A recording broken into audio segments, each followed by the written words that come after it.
Hey everyone, we're back. I am the Red Baron. You can check me out at Twitter at Baroncast. This is Chowster. He's been joining us tonight, and you just saw a really cool Game 1 TSM versus Curse. I was watching it, and I was just absolutely blown away. I mean, what we saw really was Curse was just being very aggressive early on. TSM trying to be aggressive as well, but didn't have quite the same map awareness, and Curse was just able to really take advantage of that, and then that abusive top lane. So, hopefully we can get in this game soon, having a little bit of difficulties, but it shouldn't be that big of a deal. I don't know, what would you think would be the big changes coming into this next game? The biggest change will be to ban Rumble, because there's no answer to Rumble with TheRainMan. He doesn't play any top champions that can beat Rumble, and that'll always be a problem. So, should definitely see a Rumble ban this game.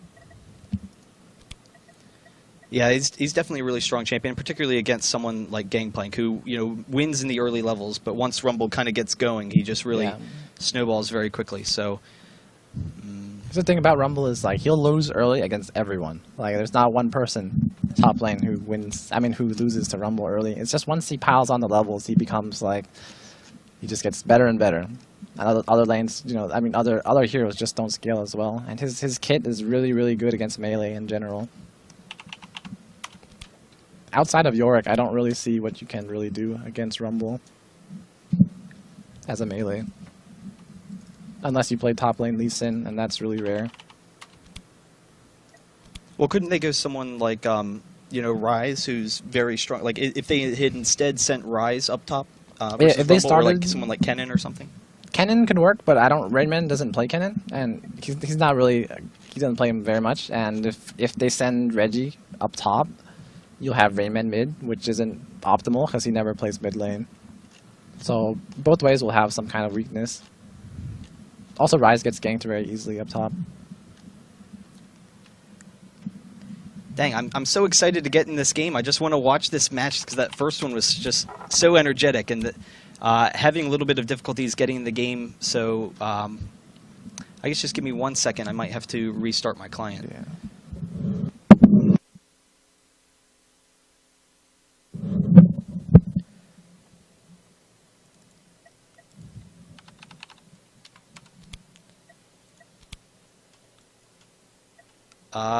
I guess I'm just gonna have to restart the client because this isn't working. So, I guess while we're talking about it, I don't remember what were the bans Game 1. Do you remember? Cassio was banned. Vlad was banned. Okay. I actually don't remember all the bans. Maybe Rammus was banned. I don't remember. Well, I guess it's just really hard to say when the game falls out of control so quickly. I mean, TSM, they definitely had a strong team comp, I felt. They had some AoE, which is countered by Maokai, of course, but they did have, a lot of single target with Lee Sin and Ryze, which is a very strong combination. So, I don't know that... I mean, I guess a Rumble ban would help them out a lot, but I think the big thing is probably just execution. Play always has to do with it, and also, I feel like their team comp was strong also. And yes, execution was the main reason why they lost that game. That's true.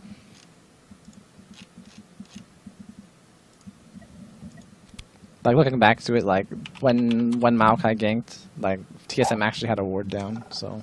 Alright, I am super excited now because we are actually in the game, so hopefully we can get this started shortly. Let me drop down to spectate. Okay, oh, I'm already spectating. Okay, good.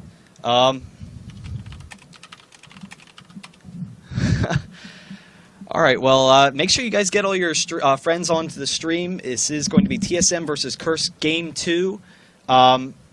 And I don't know, it should be pretty exciting. Curse, they do already have 2 wins in our Killing Spree series, so this will be for $400 here if they win.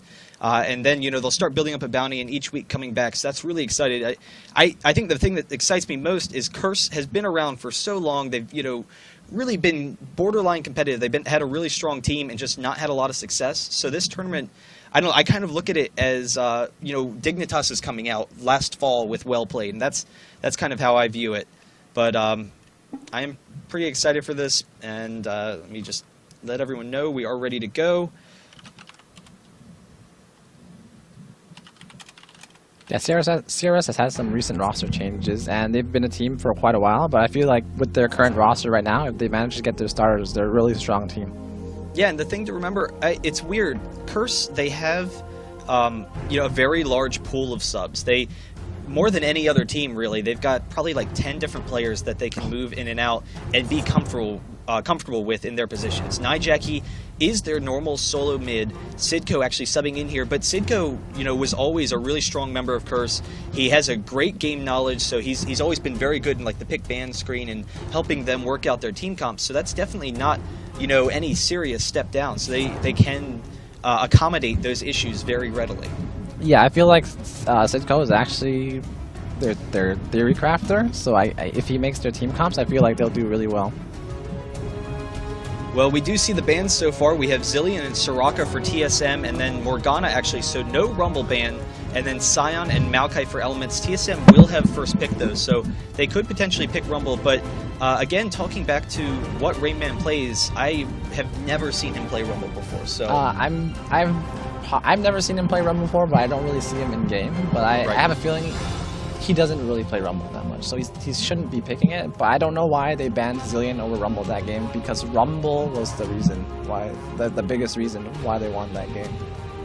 Though I guess also Zilean is very strong mid lane, so if, I don't know, I was kind of thinking if they send down a bruiser to bot lane, or to mid lane, and then maybe Reginald goes up top and plays, I don't know, someone who would do particularly well against Rumble, like Cassiopeia would do well, she's available, Ryze would do well. Those are two of Reginald's favorite champions. I mean, anyone's favorite champions. They're really strong right now, and both of those would be strong picks. So then if they sent TheRainMan mid as his normal bruiser champions, it's just a matter of whether or not he can, sustain mid.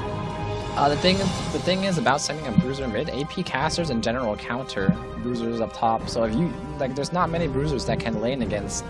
Like you say, you put caster or Ryze up top, and what happens when they put a champion with similar abilities mid against their bruiser? It's similar. You're switching the matchup, so both lanes will have the same thing going for it. You'll have a bruiser against an AP caster in both lanes. Yeah, that's true. It's just trading off. We do have a couple of picks in, Cassiopeia and Vladimir for Curse, so they are going really heavy, double AP, and both of those champions definitely very strong. Cassiopeia, in my mind, one of the strongest champions in the game right now. She does well in every single laning situation. She provides a ton of control for Dragon and such, and then also, the perfect ultimate for counter initiation fights, and then also for, just AoE team fights. But then we actually have Sona for TSM, and then Yorick, who has been a favorite pick of theirs throughout their team's kind of practice. Yes, Yorick is also a very, very big block to Vlad's early game, because Yorick's early game is so strong that Vlad can actually not lane very well. So that's probably going to be a small issue in the beginning. You don't think that Vlad's regen is going to be high enough to deal with Yorick? I played the matchup multiple times with Vlad versus Yorick, and Vlad eventually wins. It just, in the beginning, he's going to be pressured in the beginning, especially with the Rammus jungle as well. So yeah, he's got to watch for himself. Well, the one thing that concerns me about the Rammus jungle, he will be nice and aggressive in these lanes, but if he can't get off any ganks early in this game and be successful in pressuring both Vladimir and Cassiopeia most likely, then that's a double AP comp, that's lots of CC against Rammus, and Rammus not as effective, nearly as effective against double AP than he would be against a normal comp. They don't have very good escapes other than Vladimir. Alistar, will protect them down bottom. So I guess that's really going to be key, whether or not he can get those ganks in, because once they start getting into team fights, it might be difficult for him to engage into Alistar and Cassiopeia. Yes, in a team fight situation, it'll be very hard for Rammus to get into the squishies. But in lane phase, it'll be relatively easy, and that's basically the biggest strength of Rammus is his ganks, because even if you see him coming, sometimes you can't dodge, because he just powerballs in too fast, and you still get taunted. Especially with Cassiopeia, who has no escape, and who sometimes decides to just push the lane and shove it, and if Rammus comes at the opportune time, it'll be a free summoner or a free kill. And this should be pretty exciting. We've seen Reginald play a lot of LeBlanc, and she does very well against burst casters such as Cassiopeia and Vlad. She can get an awful lot of roaming, so if they're definitely amping up their early game aggression. How do you think she'll tend to do in the fights, since they do have the nice counter engage from both, well, I guess all three, Trundle, Alistar, and Cassiopeia? How will LeBlanc fare in those team fights? She'll do really well if she can get to Cassio, which is, if Cassio on that team with both Vlad and Cassiopeia, LeBlanc's actually not the greatest pick, especially with when you have Alistar there who can actually CC you if you come in. And also, if Cassiopeia is really fast, she can just ultimate you. Same thing with Vlad, she can pull your second R proc. So there's a lot of things going on for CRS's team comp that can potentially be bad for TSM, but I do feel that even though CRS has Cassio and Vlad, who are both known to be dominant laners, that TSM has a better laning phase. Because Yorick is the counter to Vladimir top, and they have the Rammus jungle, and that's the biggest part, is how the lane phase is going to be played for both mid and top. And I feel like if TSM gets kills early, then they'll have a really big advantage going into the dragon fights and the Barons, but if that doesn't happen, and if the game is relatively even, and you don't snowball from the ganks, then CRS will have the advantage, because they have the better team fighting comp, because the Yorick has no synergy with their team, other than ulting MF. Yeah, and I was going to say, I mean, they are kind of leveraging a lot of their late game for that early game advantage. They have, Rammus he's going to scale well throughout the game because he can get tanky, but against that double AP, he's not going to really be giving them much damage. Yorick definitely falls off as the game progresses, and Misfortune, doesn't have the longest attack range, and she's a lot more ability based than some other DPSers are. She does have very good auto attacks, but definitely not as strong as, say, if they were ulting like a Vayne with Yorick. So I don't know. It should be interesting to see. LeBlanc, of course, will fall off some in fights, depending on whether or not they can pick people off. Sona, good all around, but if Curse can withstand this early game and then use some kiting ability, I would definitely expect Alistar to probably buy a Shirelia's, just a standard good item, and it would provide them some good kiting so that they can get in and out of fights. Then I don't know, that late game could definitely go to Curse's way. Definitely. But the biggest thing to watch for is just the early game, because if it does get to the team fighting, and no team is obviously really in the lead by so much, and obviously in the lead, then CRS's team comp will win out. So I'm actually just going to take a look at a couple of these runes. We actually see Alistar is running Mana Regen and Gold Pretend. So I had talked with Elementz. He does like those Gold Pretend, but with no defensive, I mean, he did have a little bit, but he's running, I don't know, a lot of utility stuff. So do you think that the lack of the defensive items could hurt him against the strong harass lane that is MF and Sona? Potentially it can, but for Alistar, in a losing lane, which they should be losing, they shouldn't be on the aggressive and bottom lane, so Elementz is only going to level E and just stand in the back. So he shouldn't be taking much harass anyways, unless he's just baiting them into attacking him for free. You do that a lot with Alistar support, like, say Graves needs to CS, and Alistar just walks up and pretends he's not very smart, and he'll take a hit or two for free while Graves gets a free CS, and then the Alistar's heal doubles on himself. So he'll be able to sustain much better, rather than his AD carry taking a free hit while taking the CS. We actually saw Vladimir's also running cooldown reduction, and then on both Trundle and who was their carry again? Trundle and Graves, they've got a ton of attack damage. They're both running 16, so that's Reds and Quints. Graves definitely scales very well with attack damage, so does Trundle. Do you think that would generally be more valuable than having that early armor pen? But I guess with the masteries, that's definitely a good decision. Early armor pen is really good in lane, but I feel like Graves doesn't feel like he can win in lane anyway, so he should be running plus AD. MF can run both AD or armor pen because AD scales well into the game. Okay, we're actually going to run ads real quick. We'll be right back with this game in a second.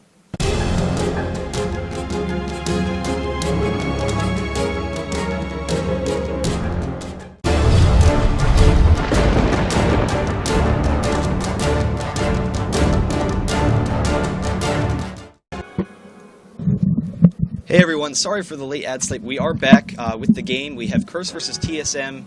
We're right in the middle of things. It should be pretty interesting, and I don't know, everyone's kind of running to mid, so we'll see where it goes from here. This bot lane, we definitely, Alistar is a very aggressive champion, but we are kind of talking about the strong harass that's coming from Misfortune and Sona. So do you think you're saying he'll generally play very passive and just wait for Rammus ganks? Graves shouldn't be trying to push lane against Sona MF because this is a losing lane. Sona MF is so strong that Graves will die if he tries to exchange. So he should ideally be trying to farm under the turret, or close or relatively close by to his turret, so he doesn't overextend and get denied. We do have TSM actually moving up into the top here. I would expect they're going to come over into this jungle. I'm a little bit surprised they're not moving into this tri-brush. Hopefully everything's okay with this. I'm assuming that they're not just all standing there. That would be kind of awkward. But, okay. So they are actually moving into the tri-brush now. So it looks like they'll probably come down for the red potentially, or maybe get an early gank. I guess we'll have to see. I don't know how, I mean, stealing the red from Trundle would definitely be very valuable, but I guess they're going to just take a step back and see where the game goes from now. Yeah, they're just going to give Rammus a normal, traditional blue start. And that's why it's going to be good to see if Trundle tries to mess with him at his own red buff. Because Rammus generally ganks with red buff. And while doing red buff, Rammus will be very vulnerable. They are missing out on the mini golem spot though, which, I mean, considering they're blue and they already have a really aggressive lane, that advantage definitely could have helped them out to potentially start zoning both Alistar and Graves early in this game. Yeah, that definitely set them back a little bit, but it shouldn't swing enough to change the lane because they're still the much stronger picks for bottom lane. So a lot of this game, I guess, is going to come down to how effectively Rammus can get involved in the game, but I would probably expect most of these lanes are going to be passive pretty early on. I mean, you know, Cassiopeia I would think, is going to have a slight advantage over LeBlanc in the very early levels until LeBlanc can get to about 5 or 6. So yeah. I would assume they're all probably going to just be playing towards more towards the mid game.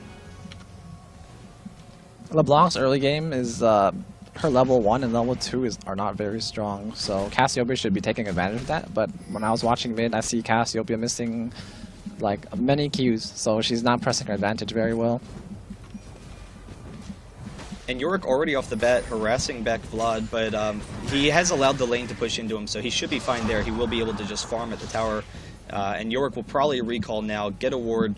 That will definitely help protect him against Trundle. Bot pretty even so far. Graves taking some good harass from Misfortune, but Sona's taking some harass as well, so pretty even exchange, though, you know, clearly if Graves takes more damage, then that's definitely to their benefit. Yeah. The thing about Sona support is that when you have an AoE harass with Graves, supports that play really aggressive is actually not the...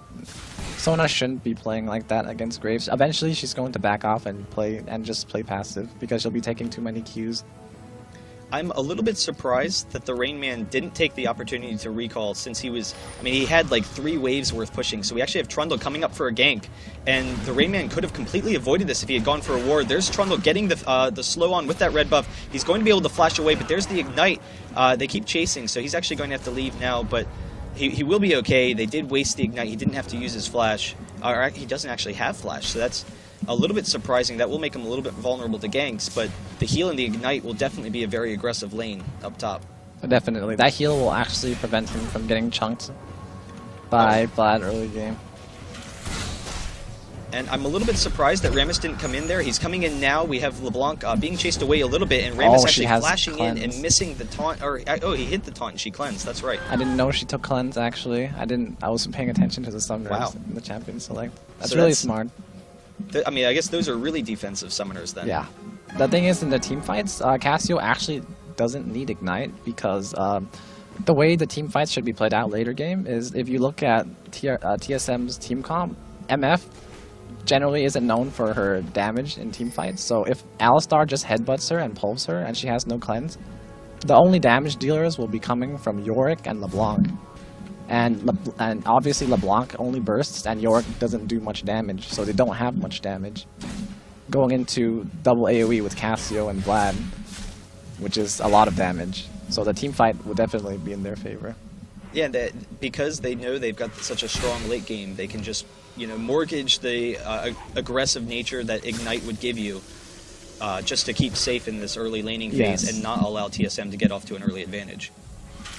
I'm pretty sure that's why they chose to get Cleanse. Because I know not having Ignite against Yorick is a big deal, because Yorick is very, very hard to kill late game. But Vladimir does have an Ignite, so they'll probably waste that on Yorick. We do have Cassiopeia warding here. That'll definitely help protect her furthermore against Rammus. It should be interesting to see whether or not they go for an early Dragon. I mean, it would open up the opportunity for TSM to get engage on them potentially. But they definitely have the potential if they could force anyone to leave lane. Trundle and Cassiopeia are two of the strongest champions in the game at taking Dragon. So I guess that's going to be something to look out for. Though I guess they will probably want to just play defensively and not give that sort of early team fight situation. I think it's going to be pretty hard to secure, unless they kill Cassio mid, which is actually very possible, because LeBlanc can Q. If she managed to land a QE, then Cassio is dead. And we do have the snare and the silence from LeBlanc. She hits the snare. There's the silence going off. Cassiopeia getting off the ultimate this right could before, be very bad. and Trundle jumping in. We have the Ignite from LeBlanc. Can she pick up the kill? There's the first blood. And Trundle trying to get the kill, cannot pick it up. The perfect snare from LeBlanc is going to get her out, but flashing over, able to pick up the kill. Yeah, that was the thing about LeBlanc is even if she can't kill her lane opponent herself, the follow-up ganks with LeBlanc are among the best. You silence them, they can't summon her, and then you have a snare that can't be flashed. So LeBlanc is really, really good with Rammus. It works very well, and TSM showed right there, like, well, how come they picked that team comp? How come they picked that mid laner and jungle? Yeah, and it was also a good job of Alistar. Because once again they're trying to play defensively, they have the clairvoyance, which will allow them to recognize where Alistar is. But in that situation, it allowed Trundle to know, exactly where to flash so that he could get the jump off. Since I believe that him and LeBlanc are probably similar speed. Yes, I'm actually surprised. I look at the CS bottom.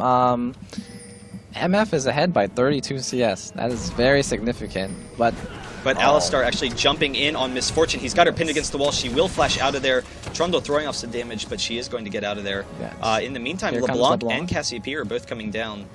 And this could be pretty scary, but LeBlanc's pretty low, so there's nothing going to happen, and Cassiopeia is going to go back to farming mid.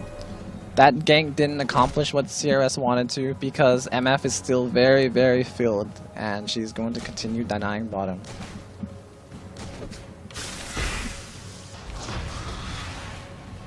We are starting to get into that period of the game, though, where we're starting to see a lot more aggression. We actually have LeBlanc coming up this lane. She does double flash the little rift or whatever with her ultimate, and almost able to hit the snare. That would have been pretty devastating for Graves. That would have been a kill, but Graves luckily burned both flashes.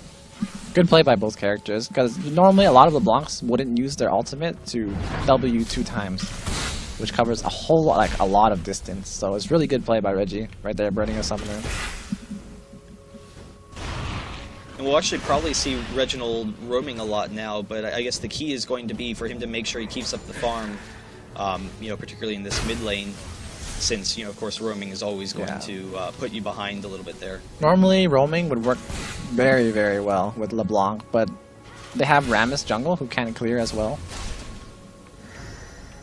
So the perfect cleanse from Cassiopeia, just narrowly avoiding that death. So that was, Rammus, that was really I feel like that was bad play by Cassio right there, because LeBlanc can do that. She didn't do anything fancy. She just went in and she just W'd and then used her ultimate, and he had to blow both summoners. He should have just played back a little more passive, and it would have been fine. Yeah, and now LeBlanc is going to have that blue, so that will allow her to just continue being very aggressive and moving around, kind of looking for kills. I guess we'll see whether or not that pans out. Yep. Trundle coming up in this top lane, he's going to get in the brush. Yorick did see him walk through this tri-brush here, so he knows that he's generally in this area. I don't think that CRS knows that Yorick knows that he's there. So they're going to waste... CRS is going to waste a lot of time here. No, actually, Trundle blue pilled. That's surprising. They probably saw the creep wave pushed up so much, decided there's nothing they can do here. Yeah, I was going to say, I mean, this creep wave, it's not going to, move for quite some time, so he definitely doesn't want to waste too much time there when he could be farming or, taking other advantages. Yeah. This is starting to get to the point in time, though, where, we will want to see the threat of Dragon. We actually have TSM ganging up here. Cassiopeia is back in base, and Trundle is up top. Though I'm assuming they know that Trundle's not here, but I don't know that they know that Cassiopeia is not available. But they are actually just going to take this dragon really quickly. Yep, that's really smart by TSM. They knew Cassiopeia would town, and now they just got a free dragon, 100% free. They didn't give up anything for that, so that's a really good play. And I'm really surprised Pobelter is actually 20 CS ahead of TheRainMan top lane. So. For all the early game aggression, now we're into the point in game where Vlad, with that revolver, can just, absolutely dominate that lane, and already 25 CS ahead. Yes. Actually diving on Yorick right now, throws off the ultimate, throwing off some damage there. He's going to pull. He's not going to be able to get the kill. He's got to get out of there from the tower damage and that ignite. Oh, yeah. That was, Pobelter forgot that Yorick had heal, because normally people don't take heal up top, so he's like, oh, gotta back up now. I'm not sure if Crumbzz is expecting to tank this. He's actually diving onto Yorick right now. Vladimir definitely not in a position. Could be very bad for he will stall him for a second. But Rammus is actually and coming LeBlanc in. are swinging top, and the pings are going down though. They're backing. And now look, Cassiopeia is caught out of position. Yeah, and actually LeBlanc's gonna pick up another kill. She's going down. She should, if she had ultied a little earlier, potentially have lived if she could live the ignite ticks. LeBlanc just got the jump on her right there. And so we are seeing, what TSM's trying to do starting to work out for them. They do have a slight advantage. The farm has been in the advantage of Curse, so if Curse can, definitely push it to late game, that will be to their benefit. But getting the gold onto LeBlanc is definitely really important for TSM, and, will definitely increase the aggression. We actually have the Headbolt Pulverized combo going on to Xpecial. Graves not really throwing off much damage. He's just throwing off some auto attacks, trying to see, if he can get them low enough to burst them down. Four-man dive bottom. They're both going to die. Oh, wow. But LeBlanc coming in. Yeah, there's the kill. And now Rammus and Misfortune can just trade damage here. Misfortune has to get out of range. She does. And Sona pretty close to going down, but she's going to flash away from Trundle. So 4-1 now for TSM. In the meantime, Yorick throwing off some damage top, but not a whole lot happening there. But I don't know, that aggression of LeBlanc is really what we saw there, and it's really starting to pay off. Yeah, the LeBlanc pick was really good for if the lane phase goes this way, and if you can take advantage of the lane phase, which they did by killing Cassio twice in lane. And LeBlanc just started roaming because there was no pressure mid, and the ward coverage can never always be perfect. So they just four-man dope bottom.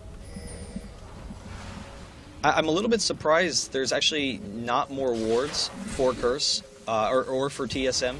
We do see a little bit of ward coverage from Curse, but almost none is none from TSM. They have the one ward in the brush here.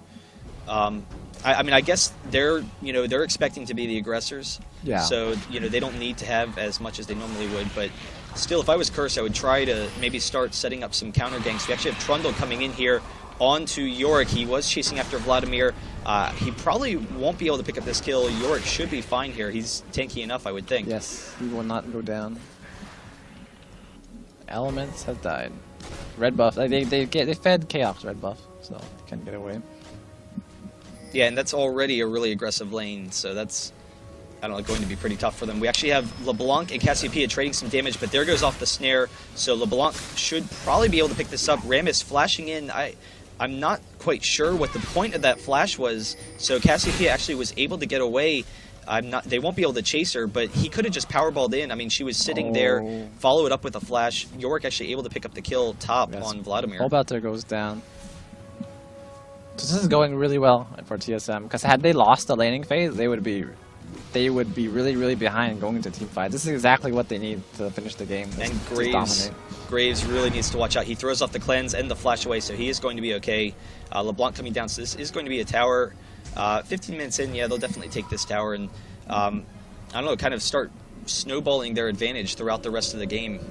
Yes, with the way this game is going, TSM is really, really ahead at this point. They don't even have the team fight, and if they do team fight, they're actually very ahead on items, so they can't come out ahead.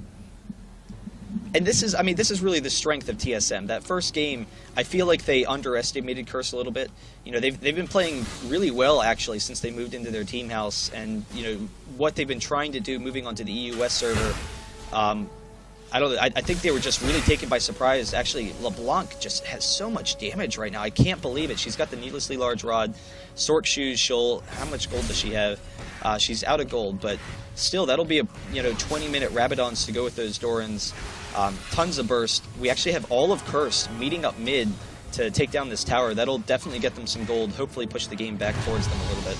Yeah, at this point, even though the gold difference isn't much, I feel like TSM is incredibly ahead. That's why sometimes the gold count may be very misleading. But yes, TSM is very, very ahead at this point. Though at the same time, if Curse can maintain this gold difference throughout, the next like 10 minutes of this game, that's definitely going to start getting to the point where it swings to their favor. If Curse manages to farm, just for like not really. And not lose a team fight by a lot. If they win a team fight, I feel like they're back in the game. But right now, it's really, the odds are against Curse right now. They don't have a very good initiating ability, though. I mean, it's really all to Reginald to just, basically flash it after the enemy team, try and get the stare, try and get the silence.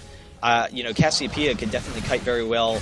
They're actually going on the offensive here a little bit. I'm a little bit surprised. They should back up some, so Rammus is going to Powerball in. He's probably going to be able to get in, but he's not going to. Jorg has used his ulti, so they're wanting to fight right here, but they can't get it. Jorg ulti is down. I think they're going to disengage. That didn't work out for both sides. But Curse, as long as they don't, fall to LeBlanc here, they're definitely, a little bit ahead as far, because they were able to hold on to some of these ults. Graves did use his, but Cassiopeia's is still up. So I guess really what they're trying to do is see if they can trade some damage and maybe set up a dragon. But Yorick actually chasing after Cassiopeia a little bit, and TSM now is in a really good position. And this is where it gets a little bit tricky because Curse can prevent TSM from engaging. TSM doesn't have the best engages. They've got Rammus really.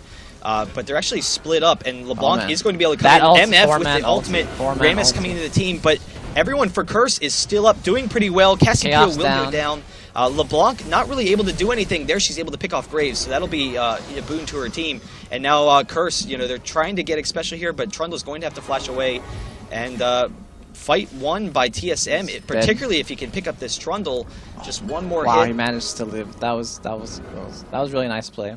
That was 2 for 3. And I think the big thing there was the positioning of TSM. Reginald, I was surprised he came in a little bit later than I expected. He probably could have, bursted someone down a little bit sooner. But because he was kind of split off to the side, he has that great mobility. They were kind of distracted with him while the bulk of the team is all set up. And then, to be able to just throw off a full MF ulti onto them, I mean, the entire bullet time duration going off. That was actually set up because Sona had hit a 4-man ulti, which is really, really nice by Xpecial. So 9-3 right now, just a 4K advantage. I mean, sorry, don't let me say just a 4K. 4K is definitely a huge advantage right now, but I think the bigger thing is that this is really the point in the game where TSM's team is starting to peak, and this is where they really are at their strongest. And to already have a significant gold lead, it's going to be very dangerous for Curse. They did just lose that last fight, but if they can not get picked off by LeBlanc in particular and just play defensively, but all that burst just taking Cassiopeia down to half health, I mean, that's just shocking. Yeah, it's very abusive. When LeBlanc's ahead, she can do that all day. I mean, there's nothing you can really do about it.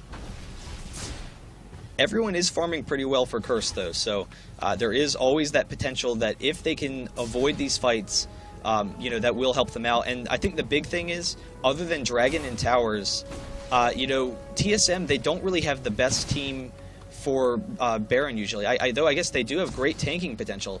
It would just kind of be slow, so it would really, a lot of it depend on misfortune. But I guess, they can always try and bait out the fight. I just don't know that it's going to be there like they would want it to. Yeah, their team is really weak for killing Baron or Dragon because they have Yorick. Really, no damage items. Yorick is just there for the ultimate, really, and just to soak up damage. But MF and LeBlanc is all their damage. But they can't get to LeBlanc because LeBlanc is positioning herself really well. And CRS is playing like they're trying to get to LeBlanc, so that's why LeBlanc is actually, like during the dragon fight, like you had LeBlanc off to the side, everyone was just like watching for her. So, and doing that sometimes isn't the right thing to do.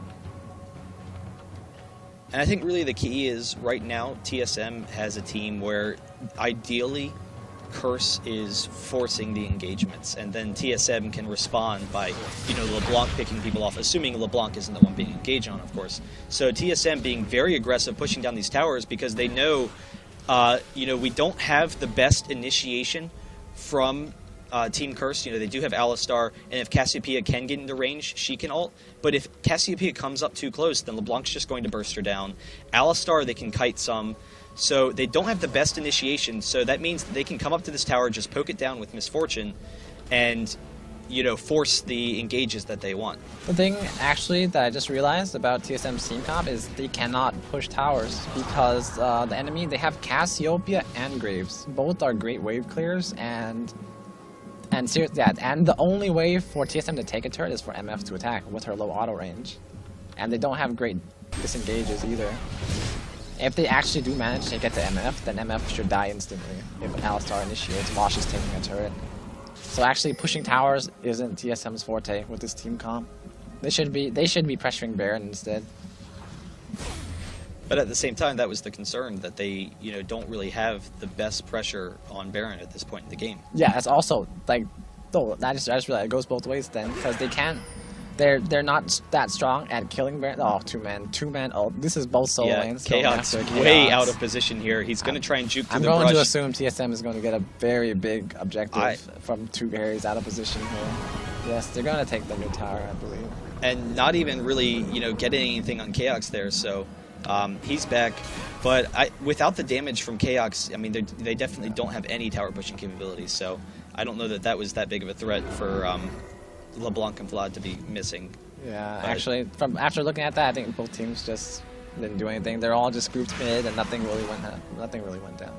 And I mean, this the game is stalling slightly here, and if this continues, this is to Curse's benefit. Yes, this is to Curse's benefit, because whenever a team's losing and you can stall and farm, even if you get equal farm, like the losing team is going to scale better with farm than the winning team.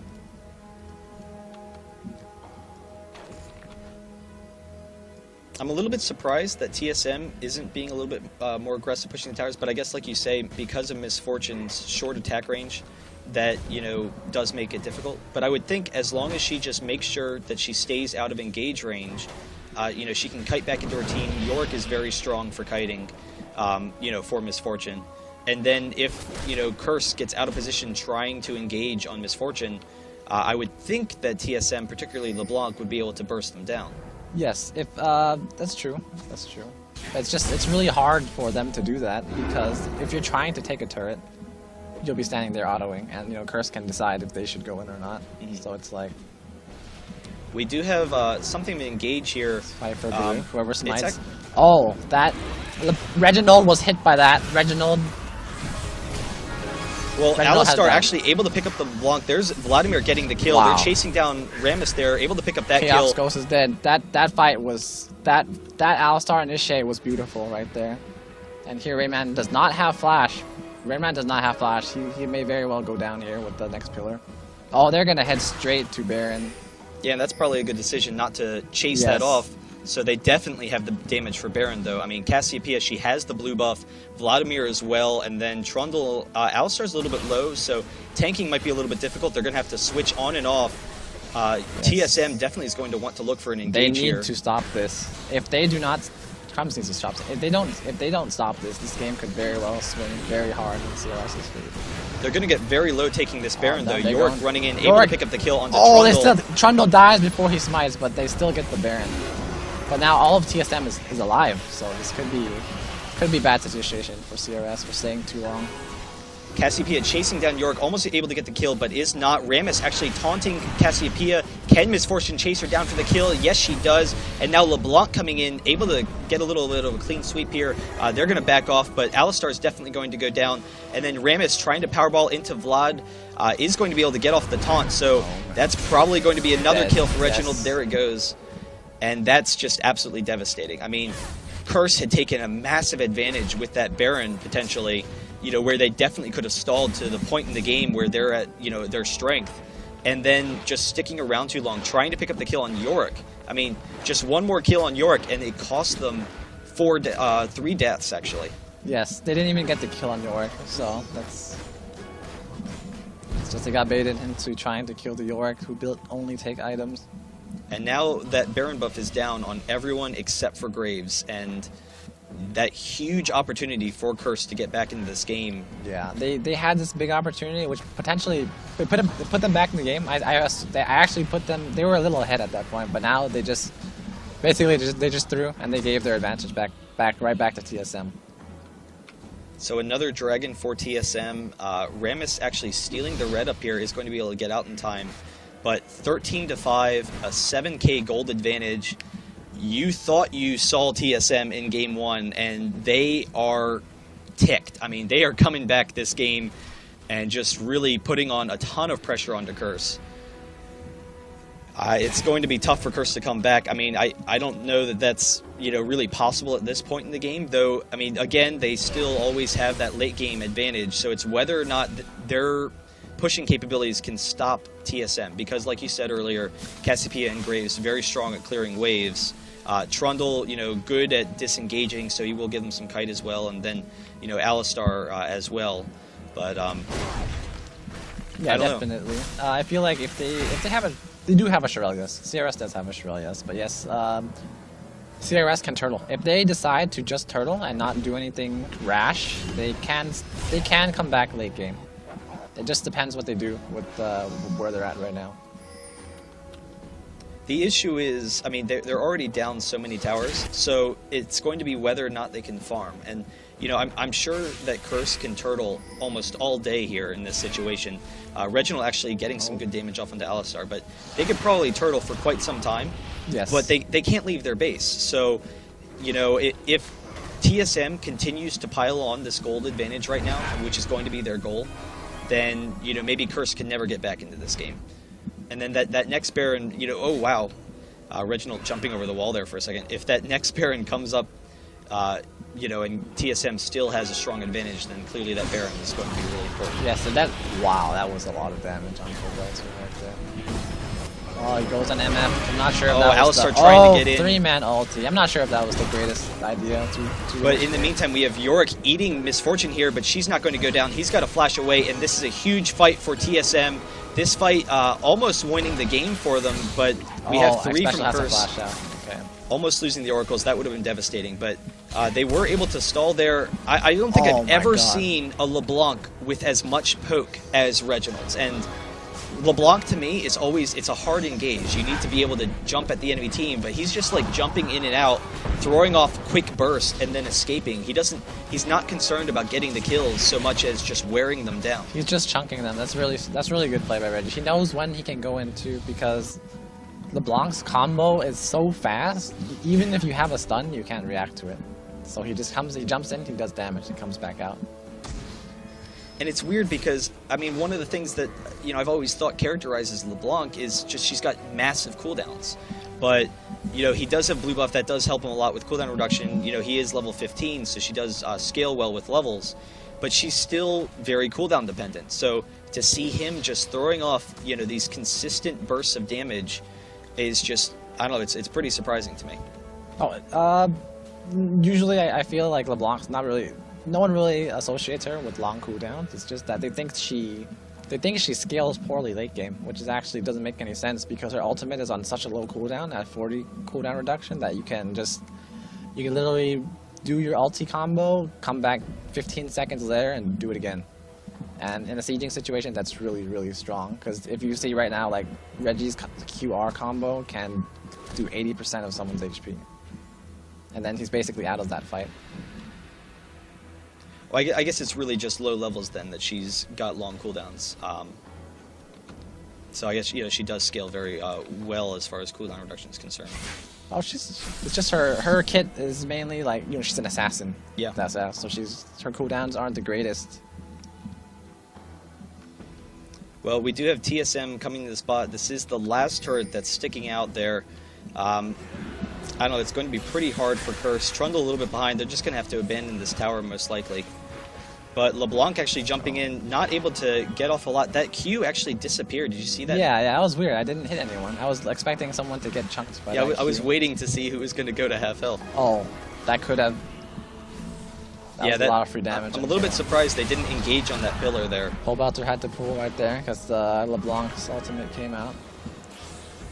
Oh, there goes. There wow, Alistar actually, Shirelia's and then flashing in. He's able to get on Chaox. Chaox is cleansing though, and this is huge for TSM. This is going to probably be a GG fight. They are all up right now. Now LeBlanc's going to turn back in. Chaox is still there. No one going down for TSM. They're able to pick up a couple of kills. Graves and Cassiopeia are able to get out of there, but they were never really able to be in the fight, and there is the surrender. We do have a GG. That is game number 2 goes to TSM. Congratulations for game number 2, and this is actually going to send it into game 3 of the series. That's just fantastic. I mean, complete turnaround from game 1. Yeah, that's what the people here came to see. Like, they wanted to see like really close competitive games, and that's what like TSM has given them. Because I feel in the first game they might have underestimated CRS a little bit, and CRS, they didn't expect CRS to do their homework on them either, and they did. And that's why they came out their second game, and they're using their alternates, like their other picks, the other champions that they're known for, and they've done really well. Yeah. And I mean, everything kind of, it was surprising. They started off the game, Vladimir taking a huge advantage top lane. Curse definitely had the really strong team as the game progressed. So, it didn't seem like TSM was getting off to, that great of a start. It was kind of slow, and then, just very quickly it started to build. They were able to pick up, like, 1 kill. Reginald was able to get first blood, and then picking up the dragon, and just very slowly it snowballed. Once LeBlanc got into that game, just, taking off chunks of people's health, it was just very surprising. Yes, LeBlanc, actually, a lot of people would say that LeBlanc is possibly one of the hardest snowballing mid-champ in the game. If you give LeBlanc an early 2 kills, she can just run around the map killing everyone. And if she doesn't do that, everyone gets denied. Mm-hmm. Because a LeBlanc is coming down to your lane, you have to run away or you're just going to die. And when you let LeBlanc get ahead like that, it's really hard to get back in the game. Well, thank you everyone for tuning in. Once again, I am the Red Baron. You can check me out on Twitter @BaronCast. With me was Chowster. I am going to head out actually, and we're going to have HatPerson back in here for game number 3. I hope you enjoy it. It is TSM versus Curse. Make sure everyone's watching because it has been an exciting series so far. What do you think, Curse is probably going to be looking to do coming into this third game to kind of, change things around for them a little bit? I'm actually not sure what they're going to do because LeBlanc was a problem, mm-hmm. But if CRS played better, they could have circumvented that. So it really depends how their outlook is on that game. I don't know what they're thinking right now, but if I was in CRS's shoes, I would probably ban Yorick. Really? You think that Yorick was... That's right. I mean, he did get some kills on Vladimir. That was a little bit surprising. Yeah, that was very surprising, and it's not so much banning Yorick because Yorick's utility in the team fight, especially if you're even or ahead, is too much. Especially if TSM builds a comp around Yorick that will synergize better than what they had. That is it's really hard to deal with, and Yorick will pretty much beat all of Pobelter's top lane champions. And if Pobelter doesn't win his lane, that's a big problem for CRS because that's one of their biggest strengths. And I guess one of the big benefits to Yorick is he does have that range slow ability, which it gives them a little bit of an engage, not much, but it helps them a lot for kiting, which is something that they kind of lacked on their team. They had Sona and Yorick that actually allowed them to kite very well. So they had great kiting. And that would allow, LeBlanc to just kind of poke people down and not have to worry about a hard engage from, Curse, which is what they were trying to accomplish. Yeah, the thing is, if those team fights, how those team fights went down, CRS had pretty good initiations each time, but every time they tried to come in, Sona would ulti 3 or 4 people, and that just countered everything. And, you're back at a stalemate, except now, their position is compromised, so TSM will take advantage of that, and that's what happened in those team fights. All right, well, we're going to go to a commercial break. Thank you, everyone, for watching Game 2, TSM versus Curse. HatPerson will be back in a second, so make sure you stay tuned for game number 3 of this exciting series.